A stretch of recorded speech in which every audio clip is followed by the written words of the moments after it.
From serial killers to contract killers, let's dive right into part 2 of the top 10 evil people in history worse than Jeffrey Dahmer. Before we get into today's video, guys, I just want to give a quick shout out to today's video sponsor, Raid Shadow Legends. Raid Shadow Legends has taken over and gaming will just never be the same again. Raid is the first game to bring a true console level experience to your phone. This is a list channel after all, so today I have lined up my top 3 favorite epic champions that you should absolutely max as soon as possible. First, in the number 3 spot, we have Duke the Pierced, who is part of the Orc faction. He's a magic affinity epic, and he is a defense-based champion. Next, I want to move on to Magnar, who is a part of the Demon Spawn faction. He is definitely best known for his A2 skill, the Percussive Pound, which deals a super high amount of damage since it attacks all of the enemies twice if they don't have any HP burn debuff on them. And finally, for my favorite, we have Madame Ceres, who is an affinity epic from the Dark Elves faction. Madame Ceres is highly rated not just by me, but by raid players everywhere. Some would even rate her as the best arena champion in the whole game. She has an A3 ability which allows her to remove all buffs from enemies. Now, onto the big news I need to share with you all.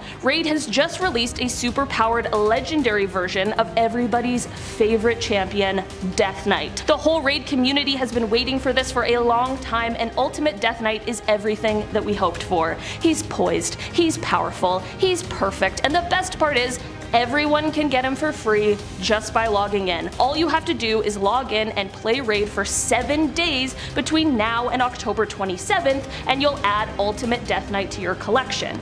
Easy. There's seriously never been a better time to get started, but there's more. You can also use the DK Rises promo code for a bunch of free items to instantly level your new strongest champion all the way to level 50, 5-star ascension. But wait, there's more news. Right now, Raid's running an amazing trick-or-treat promotion for Halloween where you can win a bunch of real-life and in-game prizes, including $1,000 Amazon gift cards and some of the best epic and legendary Halloween champions in the whole entire Raid game. The best part is, it's all free and it's super easy. All you need is your Raid player ID. Just download Raid with my link in the description, then head to trickortreat.plarium.com to make it even easier. I linked that in the description too. From there, just enter your details, spin the wheel, and get your prize. That's it. Don't wait around. This special event started on October 15th and it runs to November 5th, and once it's over, so be fast. And if you haven't started playing Raid yet, click my link in the description or scan my QR code here on the screen and you'll get unique bonuses worth $30. We're talking a free epic champion, Rector Draft, 200,000 silver, 1 energy refill, and 1 XP boost, and 1 ancient shard so you can summon awesome champions as soon as you get in-game.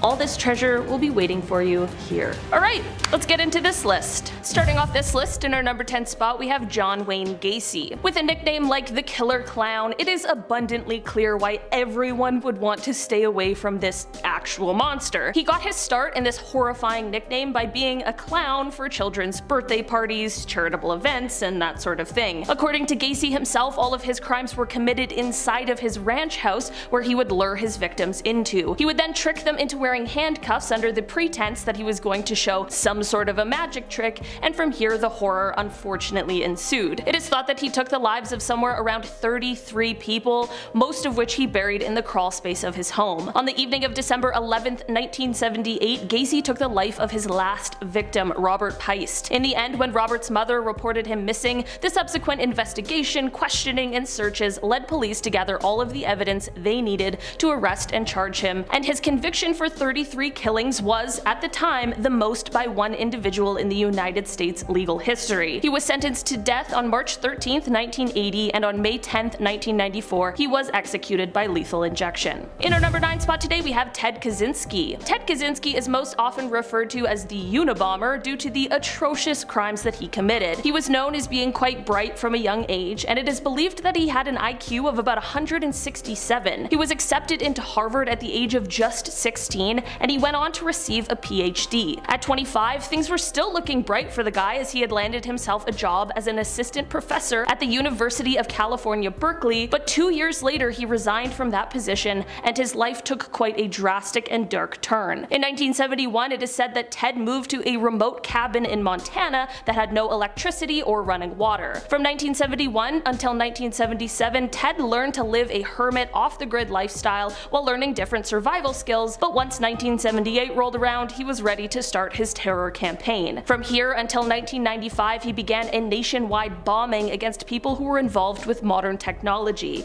He planted these weapons or would mail them, and in the end took the lives of 3 people and severely injured 23. Just like many of these kinds of people, his own ego and delusions got in the way, because on April 24th, 1995, he sent an anonymous handwritten letter that was addressed to the police via the New York Times. His own brother ended up recognizing his handwriting, however, and that's the tip that he gave to the FBI. Ted was captured, tried, and sentenced to life in prison with no possibility of parole. In our number 8 spot today, we have Richard Iceman Kuklinski. Richard got his nickname in the most gruesome way possible. He became one of America's most prolific killers after being hired by the famous 5 families in New York City. He had around a 30-year career as a contract killer, and while he only ended up being charged and convicted for 4 killings, he had claimed that the number was actually closer to 250. When we think of what an assassin would look like, he may not be the top of the list, which may partially be what helped him be so successful. Not only this, but while not working and committing these crimes, he was just going home to his completely unsuspecting family every day. While he killed his victims in a multitude of ways, he was dubbed the Iceman due to the fact that he froze all of the bodies. This was to ensure that the coroners would be unable to determine their true time of death, which is both clever and especially evil. Richard ended up passing away in jail in 2006. In our number 7 spot today, we have Stephen Griffiths. This is a person who is said to have idolized the Yorkshire Ripper, so I'm sure what comes next will be no surprise. Stephen was a PhD student who wanted to achieve fame, but through the most sinister way possible. Between June of 2009 and May of 2010, he would go on to take the lives of 3 separate women. His criminal history was also extremely concerning, as years ago, he had been arrested due to an unprovoked attack on a grocery store manager, and it is said that he previously stated that he saw himself becoming a serial killer. Shortly after he was arrested for his crimes, CCTV footage emerged that showed him celebrating after taking the life of his final victim. The footage showed him holding up a crossbow and giving the finger directly to the camera. It is said that Stephen pled guilty to his crimes once caught, not because he was remorseful, but because he wanted to receive the recognition for them. In our number 6 spot today, we have Keith Hunter Jesperson. Also known as the Happy Face Killer, Keith was so desperate for attention for his crimes, it might have led to his own demise. Keith is a killer who, after the body of his first victim was found, had someone else actually claim to be responsible for his crime. When you're trying to get away with killing people, having someone else falsely confess to your crime would likely seem like the best case scenario, right?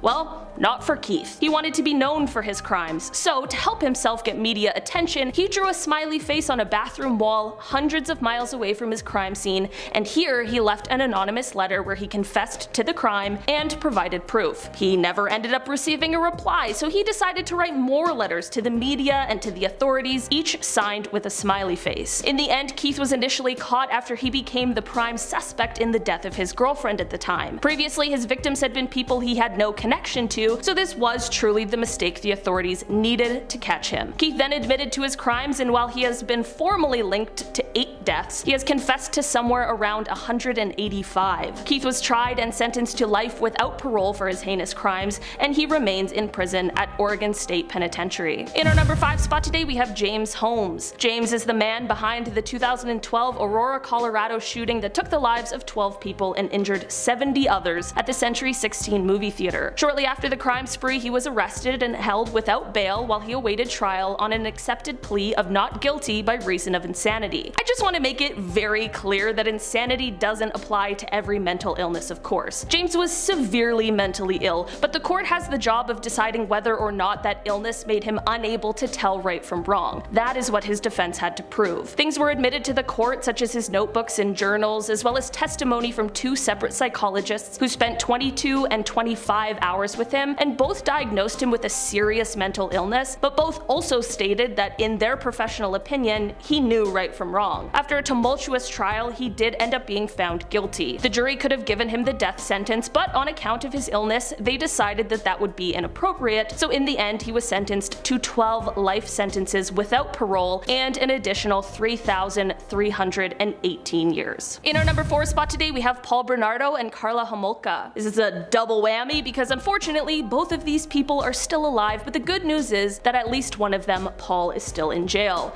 This horrible pair are often referred to as the Ken and Barbie killers, and while Paul started off living a life of crime, he quickly brought Karla into it as well after they met. That is not to say that she is not just as guilty as him, however, because they are both fully responsible for their own actions. While Paul was arrested for a multitude of crimes, the pair were arrested and convicted of taking the lives of 3 separate people, one of them being Karla's own sister. See what I meant about them both being responsible for their crimes? They both suck. The investigation into the crimes proved to be quite difficult, with authorities having plenty of hoops to jump through, and this is why a plea deal was created for Karla. She had 1 week to accept or decline the deal, which would give her a sentence of 12 years for her full cooperation. She accepted. Both were convicted in 2005, and Paul was up to apply for parole in 2018, and in October of that year he was denied parole. His next parole hearing was just over a year ago on June 22nd of 2021, and it only took 1 hour of deliberation to decide to turn down that application as well. I think 30 seconds probably would have been enough to decide, but I'm just glad the outcome was the same. Karla, on the other hand, served her 12-year sentence and then was released. Like,